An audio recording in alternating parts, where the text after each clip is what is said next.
never know where life is going to take you. Some people know exactly where they want to be and go for it full throttle. Others just stumble upon it organically. And then there are those who just follow their intuition. This is a podcast about reaching your personal best through resilience, motivation, and passion. This is Marc My Words.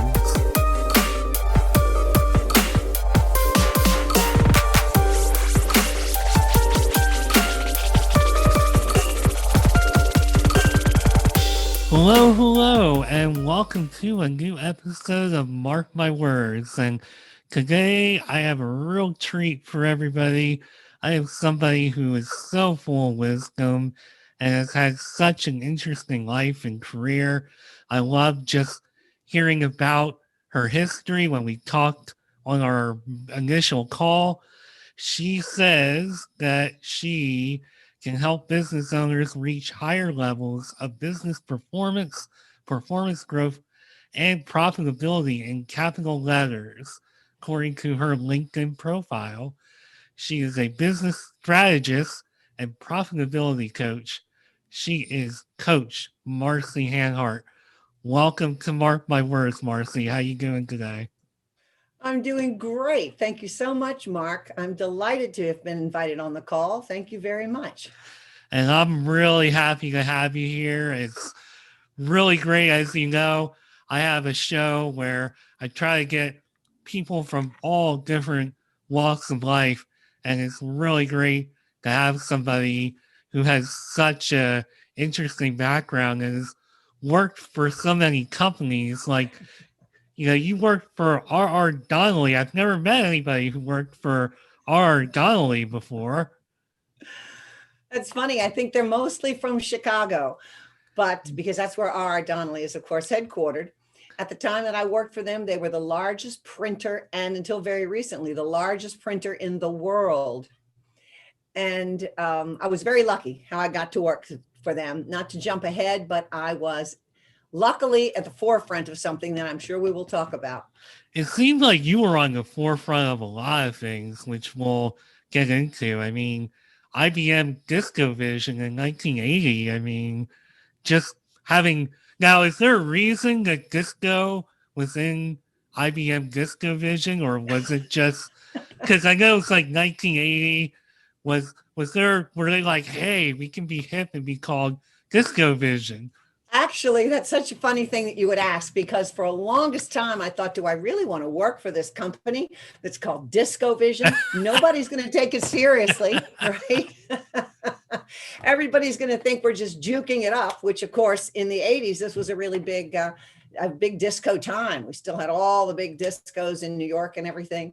But actually, the reason it was called that, I hate it that this dates me so, but the first optical technology, which would be way before most of your listeners, I'm sure, was on a great big disc that looked like a large record. It was all silver, and so they called it Disco Vision. Wow. That was my second guess. I'm like, okay, it might have something to do because that kind of technology was huge back then, really cutting edge at the time. So, Well, it was. yeah. And that was actually how I got into business. I had not been in business before I went to work for them. Well, before I feel like I've already put the cart before the horse on this, but let's go a little bit back because everything that you were doing entering into college and through college had nothing to do with where you're at today. So I have to ask, so I don't remember where it was, but art history, French, math, and physics, all at the, now you could get a degree in all those things, could you? No, the degree is actually in French and art history. But I had to go to school a little bit of extra time because it was going to be in math and physics. And why math and physics? Well, let's see, because I'm an only child who had a father who was a mechanical engineer. and he did the most fascinating projects. And I was always watching what he did and following his stories, and math just happened to come to me easily in school. So when you're thinking about where you're going to go to college and what you're going to do, I don't think women, we didn't think about it as much then as people do now. Sounds like Um, oh, I'm sorry. Go ahead. no, but I was good at math. So I said, I'll choose my school for math and I'll make a career out of math and maybe become a computer programmer, which was really cutting edge at the time. Yeah, it kind of sounds like I should have known you in school because I was horrible at math. I really, it was to the point for me when I got to college, I had to take algebra all over again, something that didn't even count towards my credits, just to be good enough to take something that counted towards my credits. That's how bad I was at math. But do you not use mathematics? I believe, aren't you really into software development and that type of thing? Oh gosh, no, I never developed anything in my life. I I mean, I used to install games and stuff and would find workarounds to install them, but that was just stupid luck. I don't think I had anything to do with like mathematical ability. No, I work in broadcasting, but it's like entertainment broadcasting. So I'm keeping stuff on the air. I'm not necessarily using math. I mean, maybe a little tiny bit if it has to do with time code or a commercial running short or an hour of programming running long or short, but I don't use math other than that. So Well, I apologize for remembering incorrectly, but it's really interesting what you said. I'll just throw this in my era. My mother, she had always worked until she was married, and she was a statistician along with a few other things. And she used to go to the grocery store with a list, of course, on a little piece of paper. And she would go once a week and buy everything. She would write down what each thing cost on her little pad of paper. And by the time we would get to the front line, she had added pages of numbers in her head so quickly, which is a skill that I think a lot of us don't have anymore because we always have our handy dandy phone or calculator. But in my family, knowing how to deal with numbers was kind of taken for granted, which, as it turns out, has become a fantastic tool with the coaching that I do for businesses today, because it all starts with the numbers. well, as old school and as much of an old soul as I think I am really grateful to be living in this era because I would not have done well doing that method of counting or, shopping or doing any of that. So I think I'm in the right era and the right time considering my skill set. So that's amazing. I mean, that's the way Well, it was. That's the way it was. It's it completely is. different now. But I need my handy dandy calculator now. I do. Well, Because you lose the habit. I used to get harped on quite a bit by my parents because my math was just so bad. They're like, "You're not gonna go anywhere if you don't learn math and you can't do math. You're not gonna do squat." So I had to, at least be able to count and multiply and divide, which I can at least do that. So I'm sure you do much better than you're saying. Absolutely. I appreciate that. I'm actually not sure, but we could debate that for the next like 50 minutes. How about we talk about your path, which you came into school, you're thinking math and physics. What happened? What happened? Well, I picked a college that which had a fantastic math teacher. She was known all over the country, Madame Freitag. I don't know why we called her Madame, because she was from Germany. But I started in math, and then I had an opportunity to study abroad. And so most of the people, I went to France for a year. And most of the people who went were majoring in art or literature or minimally history. I went as math. They had to get special math tutors for me. And as I was dealing with my math tutor, who looked like he was young enough to be my son and absolutely brilliant off the charts. I mean, here I am 19 or 20, and he looked like he was about 12, really. I said, what am I doing in one of the art capitals of the world? It wasn't Italy, but it was Paris, going to school every day to study math. This is insane. I'm surrounded by all these fantastic museums, and the family I was living with didn't speak any English. So my French was getting better. And I just said, I'm going to switch. I'm going to switch and do something that I'm truly, truly going to enjoy. So if you can think of anything that takes you farther from business than a foreign language and paintings on a wall, that would have been it. Yeah, that really fascinated me. It's like there's such a line between something mathematical and then art history. So that's really quite a change, a very cool change, but quite a change. And I have to say, I took one art history class in college.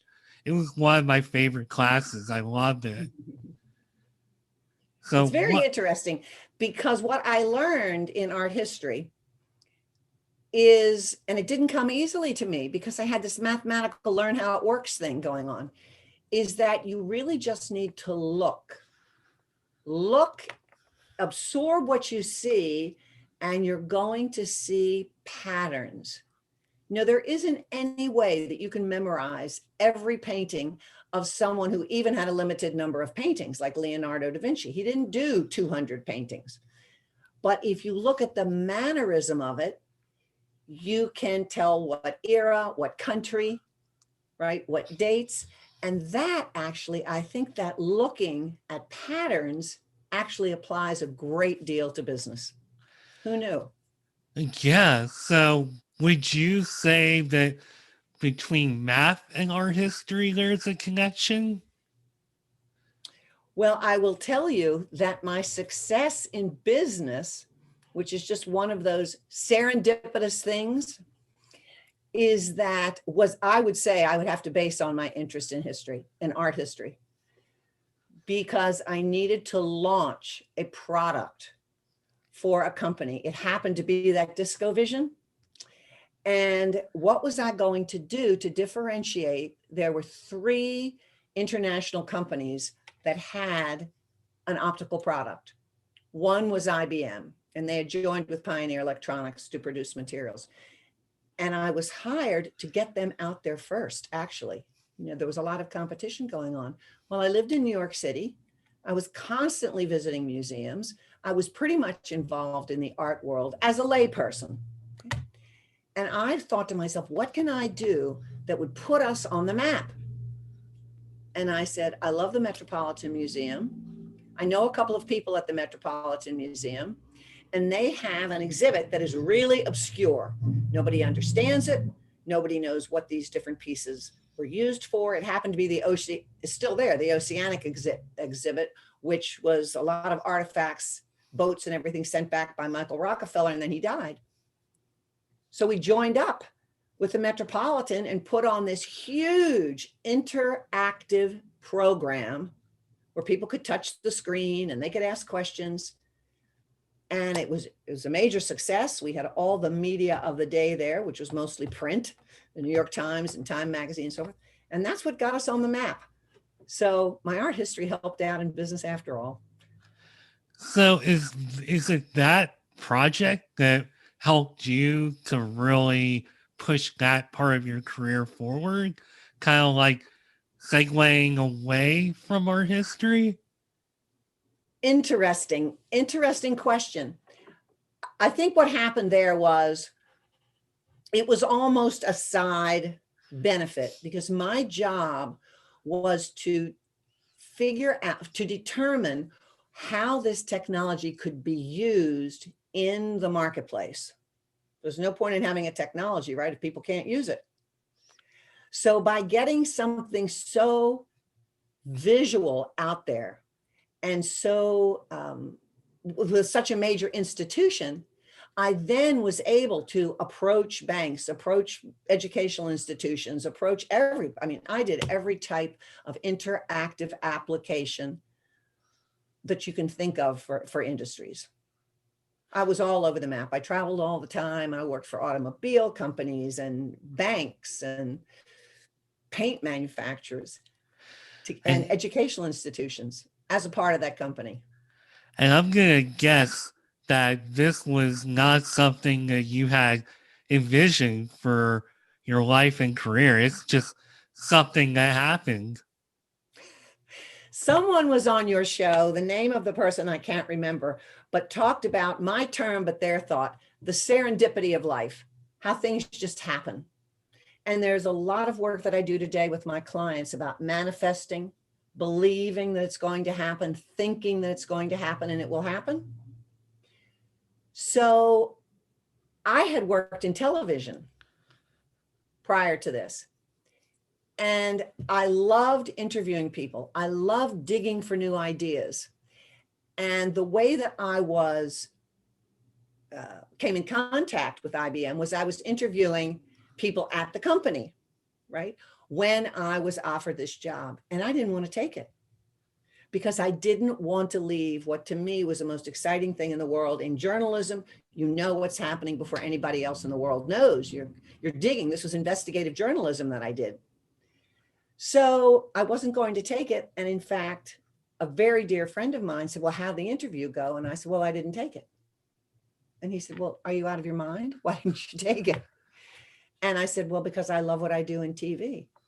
And he was the one who said to me, this is the forefront of something very, very new, brand new.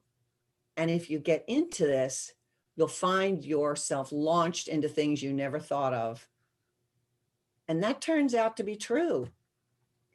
So I've never looked back. Well, occasionally when I see a very famous TV personality, I say, could that have been me?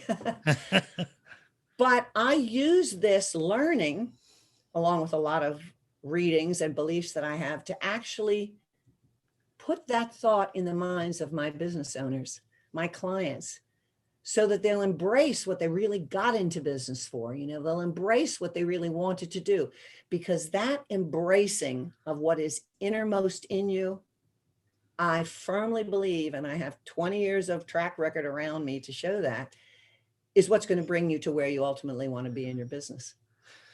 And you know, just watching and listening to you talk, I feel and hear and see the passion that you have for this.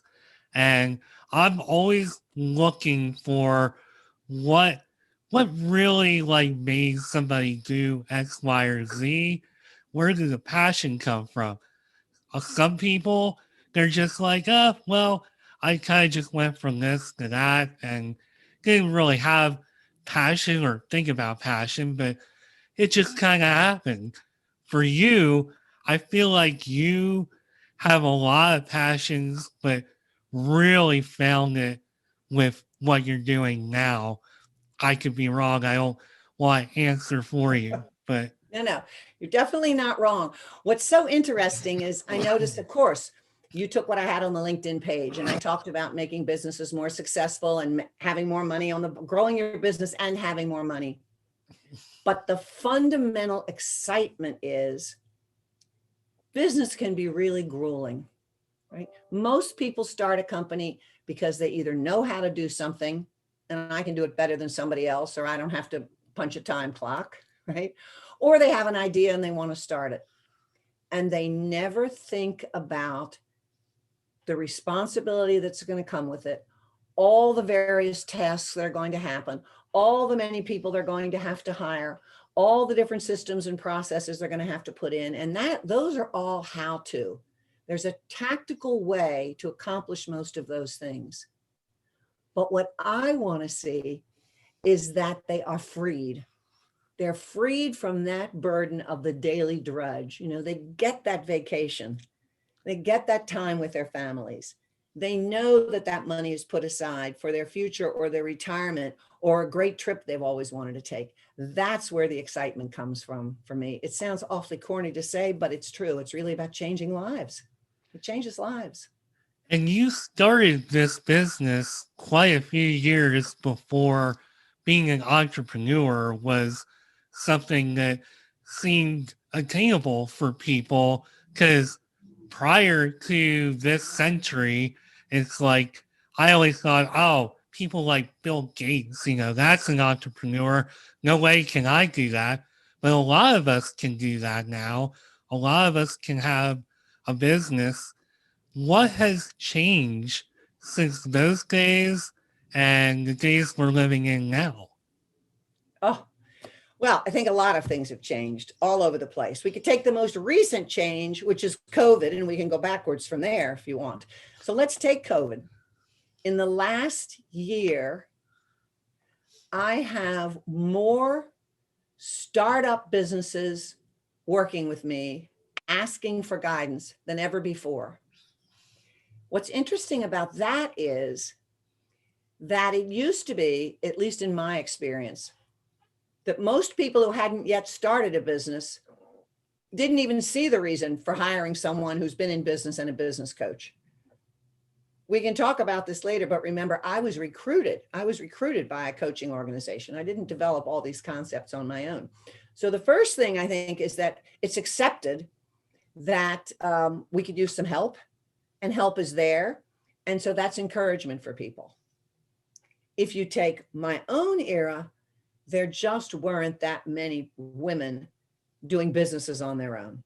If they were really women businesses, not to knock all the women out there today who are hairdressers and makeup artists and seamstresses.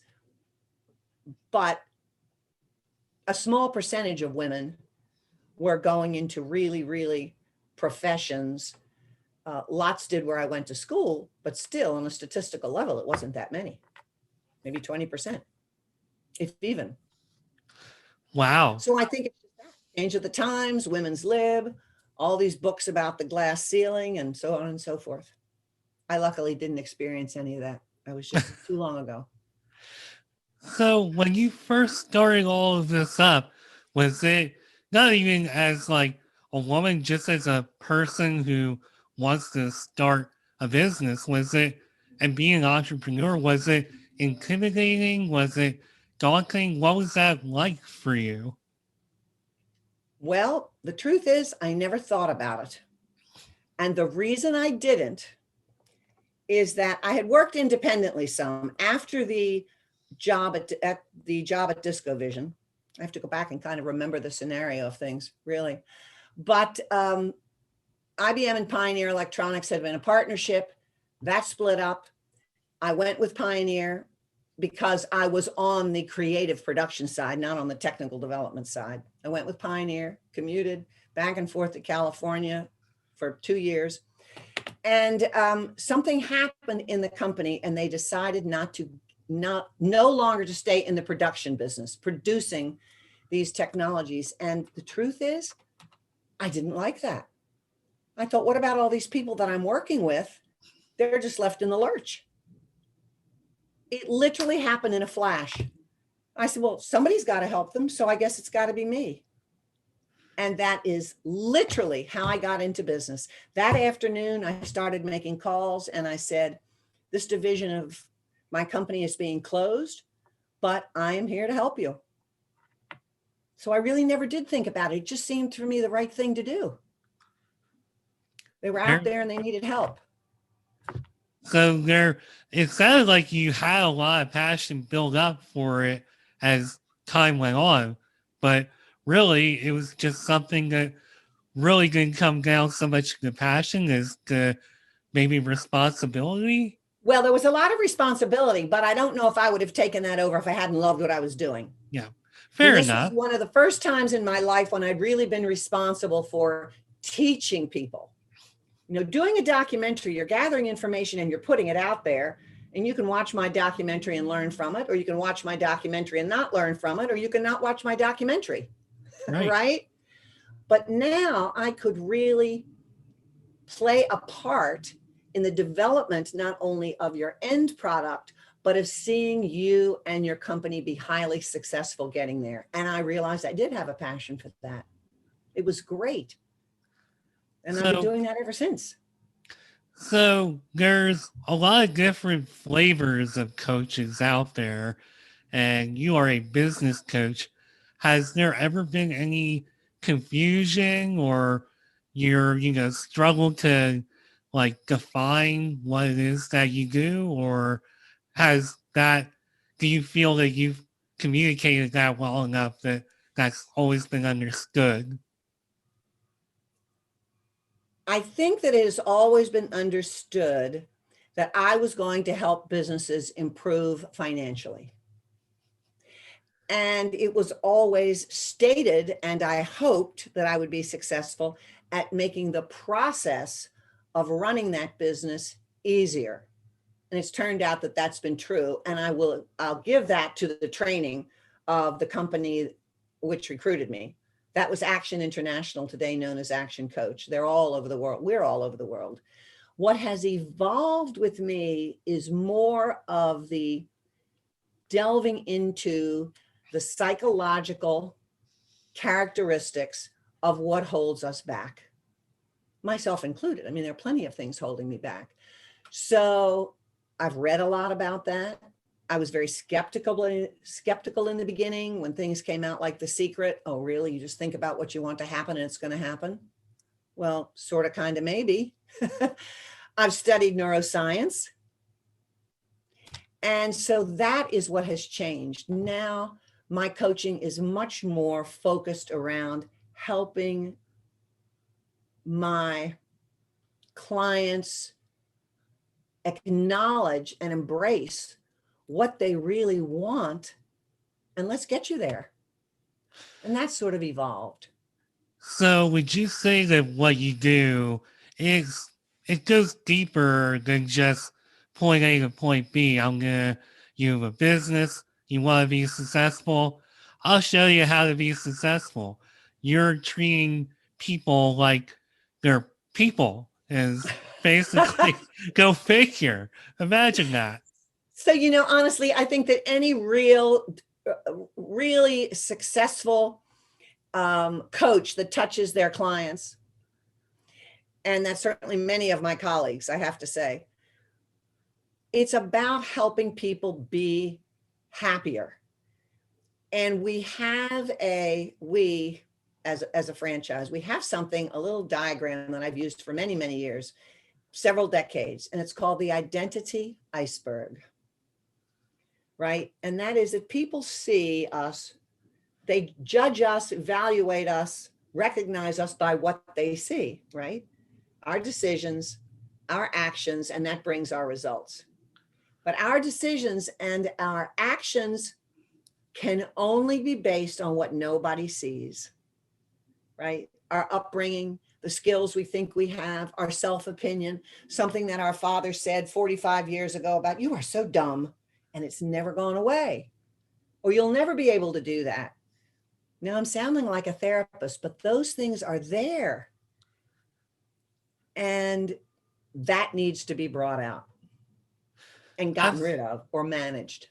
Well, absolutely, because if you are ambitious and you want to do something as lofty as have a successful business, but there are certain roadblocks or memories, whatever, floating around in your head, and you're hearing those voices, that may be a thing that's holding you back. So Absolutely. it's important to try to get beyond that if you see it.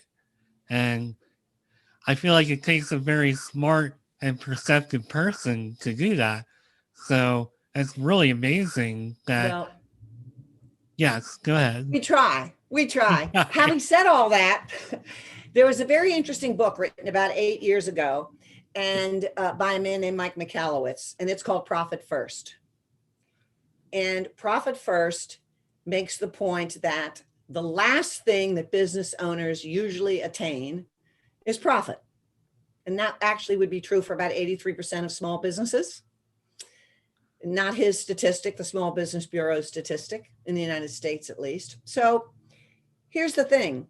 We all know that we're supposed to work hard and we're supposed to take in money. And we all know that in order to do that, we have expenses. So that's what we do. And the result can be that you have a company that can be up here in the millions. Maybe you have a company that's earning $5 million. Maybe 3 million of it is going to your employees. Maybe 1.5 million of it is going to materials and parts and so forth. And you've got this huge company you've built. And at the end, there's not very much left for you. Does that mean because business owners are stupid? No, right? But this is very important. I've been through this myself.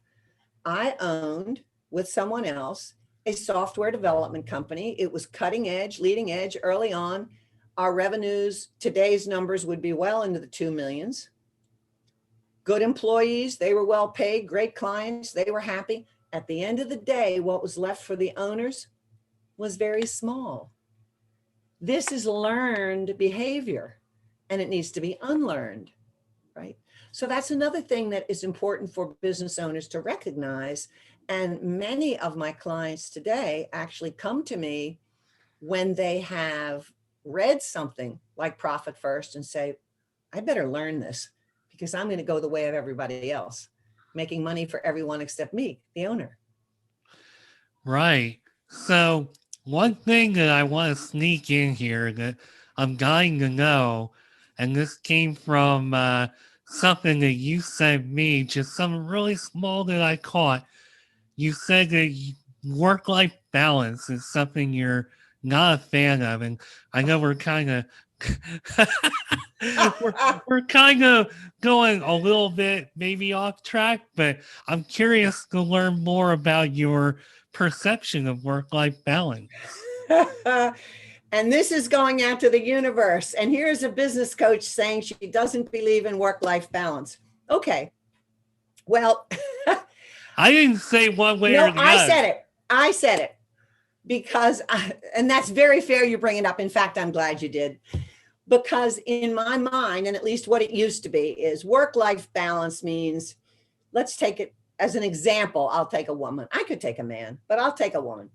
So, because in my day, women did most of the shopping and making the beds and things like that. That's changed. But so to me, work-life balance meant on a daily basis, you've got a nice balance between work and home life and kids and either spouse or dating or fun, all these things. I have never believed in that, maybe because I never was able to achieve it. Once I really got out in the real business world, when I was working in the early days with jobs, that was okay. I do believe in a work-life balance on sort of a life basis. You might even say a monthly basis, okay? But on a daily basis, I don't. Now, the only thing that I can say that could give me a little bit of credibility in this is there's a fabulous book written by a man named Gary Keller, and he is the founder of Keller Williams. And he wrote a book called The One Thing. The One Thing. And in any particular time in your life and in your job, in your career, there's ultimately one thing that is more important to focus on than anything else. And in order to focus on that one thing and do an excellent job at it, other things have to go to the wayside. You can't just call and chit chat with your friends. You can't get together in a bar the way you did when you were a kid every weekend night, right? You may not necessarily be able to get home at 5 or 6 o'clock and play with your children every night before bed. Those of you who hate me, go ahead and put the hate on me. It's okay. But over time, I believe you can create a balance in your life. Well, so I was reacting to that sort of be balanced every day sort of thing. I mean, based on your logic, I don't disagree. For example, I want this podcast to grow, but it's not going to grow if I cancel the session and take a nap, which I come home, and a lot of days I'll take a nap right after I come home, but not going to get anywhere if I take a nap. So here I am. And for me, work-life balance, that's when, at this point, so through the pandemic, I've been reporting to the office 5 days a week. I have not been working from home at all. But when my boss gives me a work from home day to go to a class or do something like that, that's what I call work-life balance, because I don't have to drive 70 miles into DC and home, and I get more time at home. So it's only for like 1 or 2 days of the year. But as I listen to you talk, I'm like, that's work-life balance for me. Okay. Well, I do want to make sure I'm very clear on this though, because many people who come to be coached have been in business for quite a few years. And people always have a reason to reach out to a coach. Okay. And they're often very, very successful businesses. Most of my clients are highly successful at what they do. They just want to be more successful. And one of the things that they will say is, okay, I've been doing all this time, et cetera, et cetera. I want a life. And I'm going to lead them. There are things we can do in the business to have a life, right? Empowering our team, having systems, knowing what we want to accomplish, having everyone share that with us, all of that. But it doesn't happen overnight. And it wasn't happening that way in the early days. So when I mentioned to you that right now I have more startup companies than I've typically do, we're not working toward work-life balance, right? We're working toward getting this company revved up as quickly as possible to be profitable. So, Fair? yeah, no, that's very fair. And I mean, it's interesting that it's not people starting from the ground up who come to see us, people who already have a framework, a mission, hopefully a mission, and they need something a little bit more than what they've already done. And to your point, it's not that they're not already successful, but they need more. So Absolutely. do you ever get anybody who's just starting out that looks for your help? Yes, I do. But they're not starting at, well, there's always an exception to anything, but for the most part, they're not starting from nothing. What they would typically be doing is they're either doing what they do in a company, like one of my clients who does what he does in a hospital.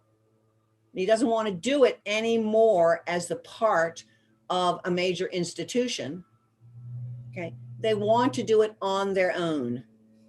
And so they want to get all the tools that they can to make sure that they put the right processes in place. They have the right concept of how to look at what to spend and what to put aside for profit, or what to put aside for what I call a rainy day fund, because you never know what's going to happen. It's not the truth. Yeah. So it could be that, or it could be people who've done very well in a business and they've just had it with the business. So they're going to do their own thing now. And they want to make sure that they can do their own thing in X amount of time, whether it's a year or two before the money runs out, whatever it is. So we always have a strategic plan, and there are always numbers involved in that plan. So what are some of the biggest challenges that you face as a business coach?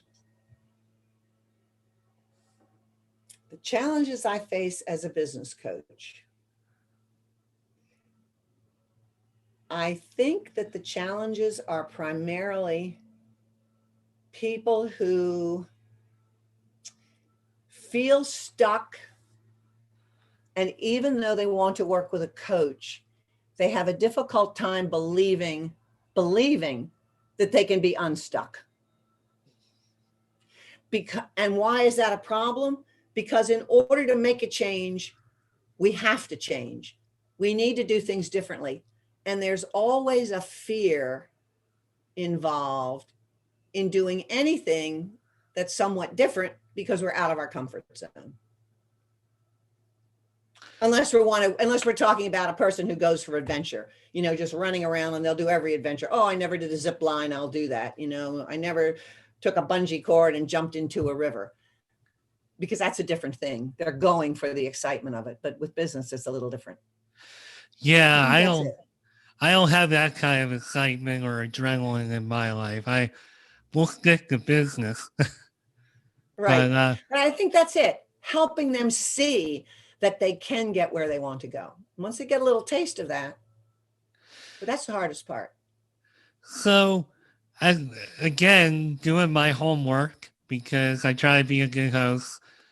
As we talked about before we started, I mentioned that you are not the first person I've had on this show this year who has studied NLP, neurolinguistics, neuroscience.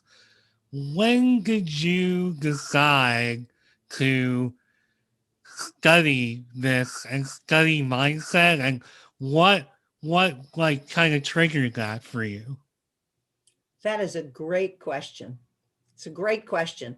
I thought about that for a long time when I was doing it, and I came down with the actual decision point. I had a client who was a wonderful client, was with me for, I suppose we worked together for maybe 4 years, made phenomenal strides in the business, and clearly could have gone farther. And in the beginning, the goals that were stated were much, much bigger. Now, I want to say up front that I don't believe that because a person has a company, they have to make it as big as possible. You just want to have a company that's going to satisfy what you want in your life and is going to work for you from the standpoint of profitability, whatever balance you seek, and so forth. Okay. So what this person wanted was fine. And one day he just said, that's it. I'm not going any farther. And I was baffled by it because originally the goals were so lofty. I do think that probably tripling the size of his company and increasing his profitability by 40% was pretty good. But then I started to think back about other clients where I could see their potential so greatly, and even my own. I mean, I could probably have much, much higher billings and many, many more clients than I do. I could. So what stops people? And I took a neuroscience class for myself to work on my own limitations. And I realized, because I was seeking something that would help my clients, that this is where the breakthroughs need to be. The breakthroughs are not tactical. And I wanted to be able to help those clients who found themselves just stopped. After I had done that class, which I completed, I can't even remember now, let's say 3 years ago. And I took this class for a year. I mean, this was highly intense class, and graduated. I had someone on the phone one day who just basically broke down. Just basically broke down with, I just can't do this anymore. I just can't do this anymore. Not the coaching, the business, everything. And we just stopped right there. And this was not face to face. This was only on a phone line. And I asked, would you be willing to go through a process that could get you through this? And this person said yes. And I took her through a process where there was physical movement involved. And so I had her clear down the hallway, make sure she wasn't going to walk into anything. And we actually went through a process to help her move past something she wasn't even aware of. It was so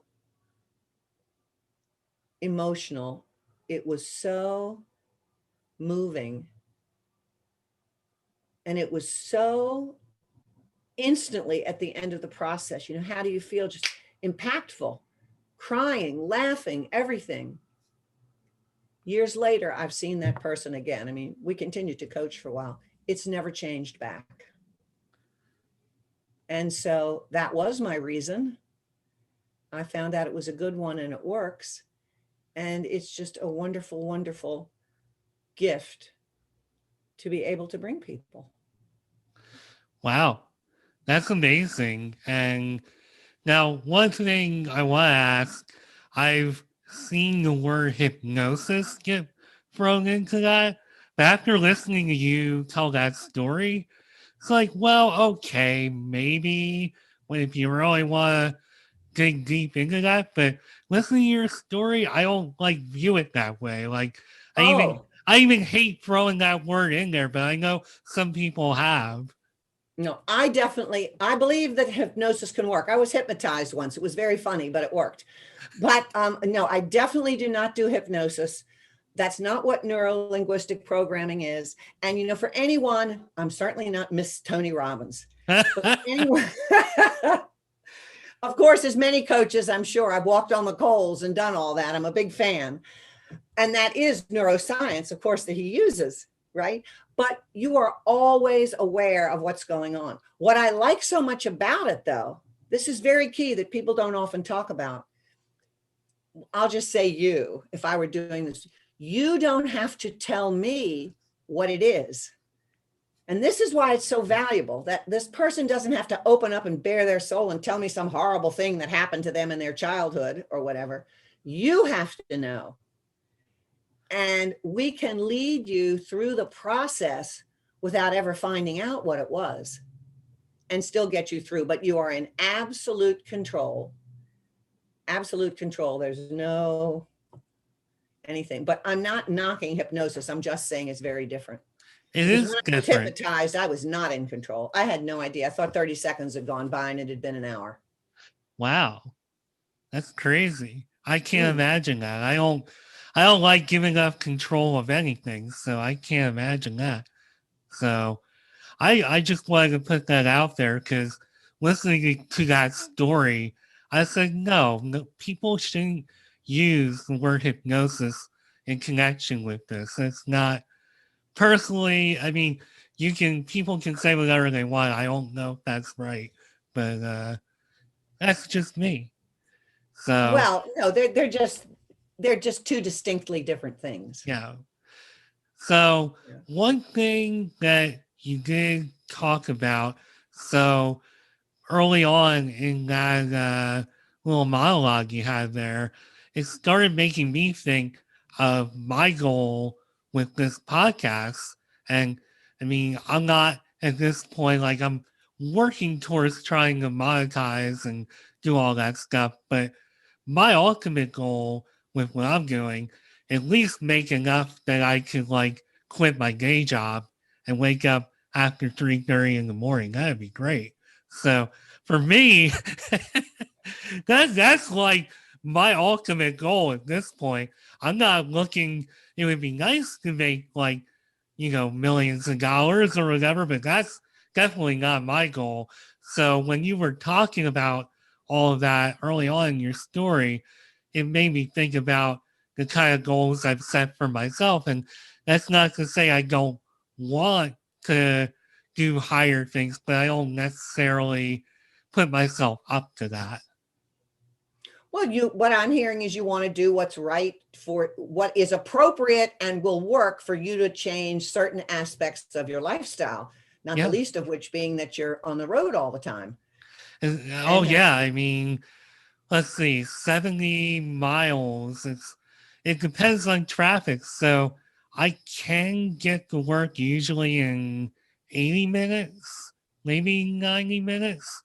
I usually get home anywhere between 100 minutes and a really bad day, 2 hours. So I want to get that time back.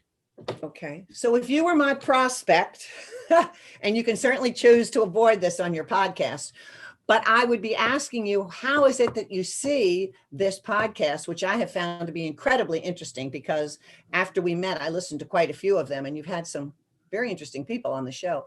How are you looking to take this podcast to help you create this new work life?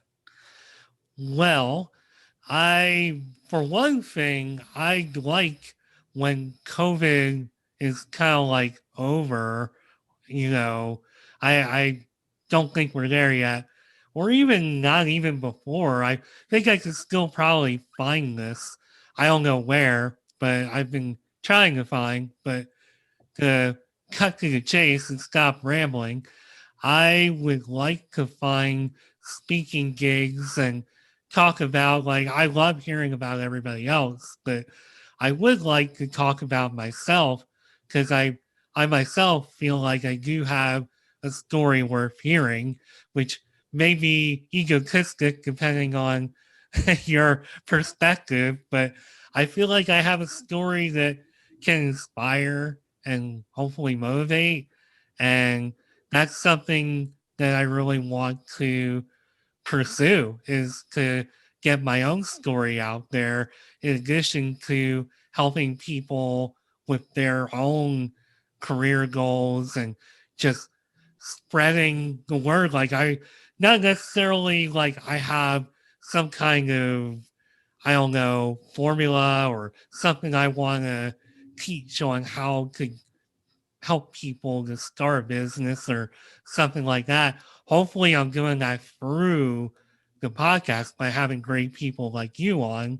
But ultimately, I want people to listen to this podcast and say, you know what? I never thought about doing this or that. I want to do that. You know, maybe I can do more than just be stuck in this job. I want to work for myself. So I want to do things with the podcast in that regard. And I feel like I'm just kind of rambling on here, but No. So I'm thinking you're allowed to edit this if you want, but I'm thinking come up with a tagline that really, really works for you, that says who you are. I've never used one, but I've often thought, and that is going to start setting who you are. And I've often thought of all the coaches who are really famous, and so many people who have read books, and the wealthiest people in the world. I'm really doing a deep, deep dive now into Think and Grow Rich by Napoleon Hill. And if you look at all those people that he interviewed who became the wealthiest people in the United States, they came from no background, no money, many first generation, no education, and not a dime. They had nothing when they started. Okay.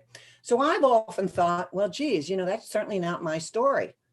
I'm a middle-class girl who grew up in a small family whose dad said, and this is the key, whose dad said, work hard, do your best, and you'll be fine.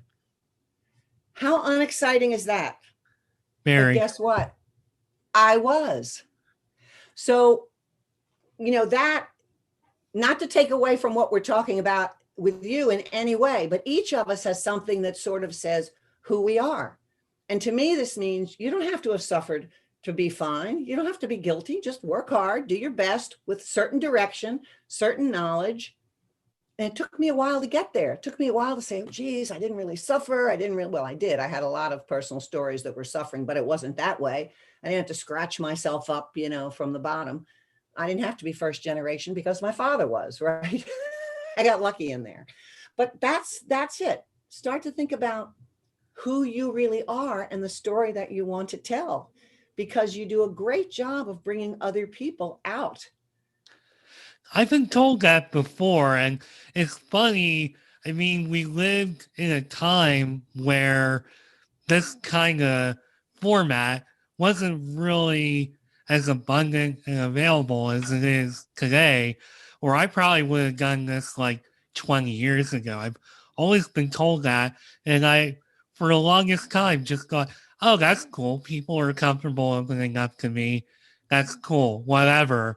But as I came up with the idea for this podcast and thought about it and have gone through, this is my second year doing it, it's been on my mind a lot more. Like, that whole making people feel comfortable thing.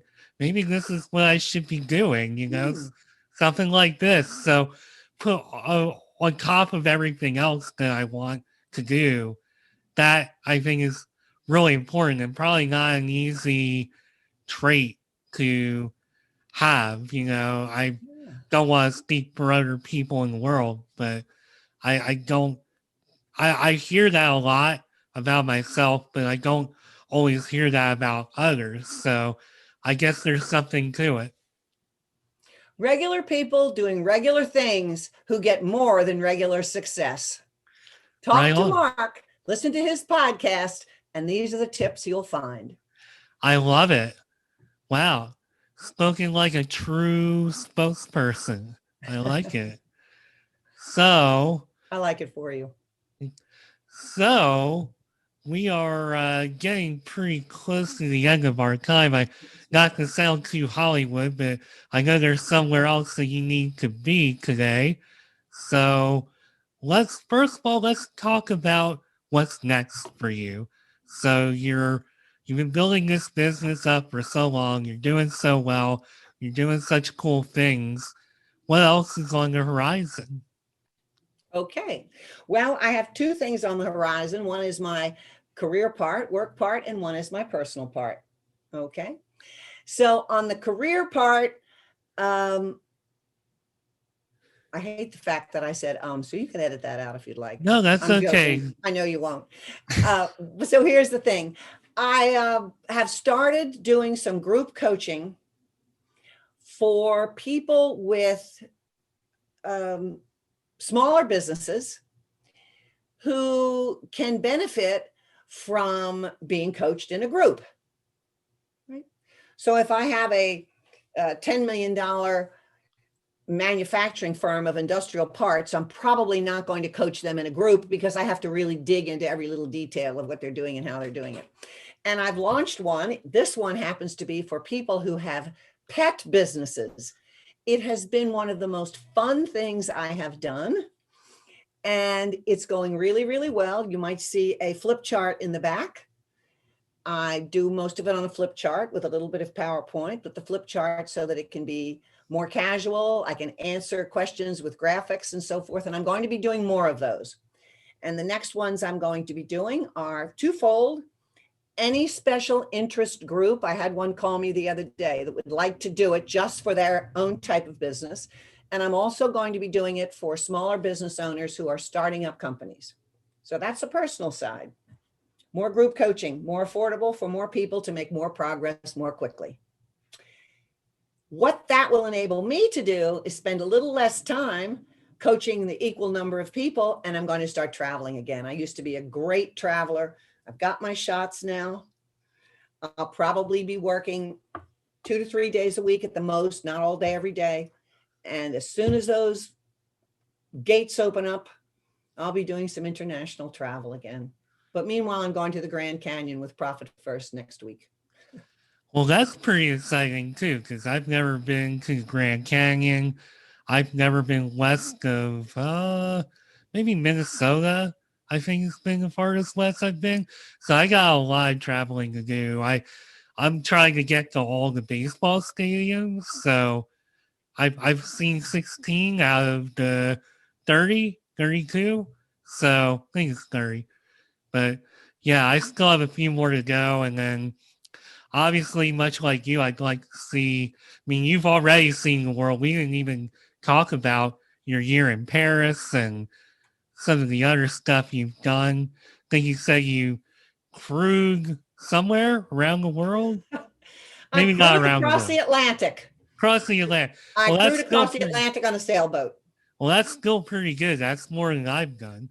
So, Totally serendipitous. No planning there. Got an opportunity and said yes. wow.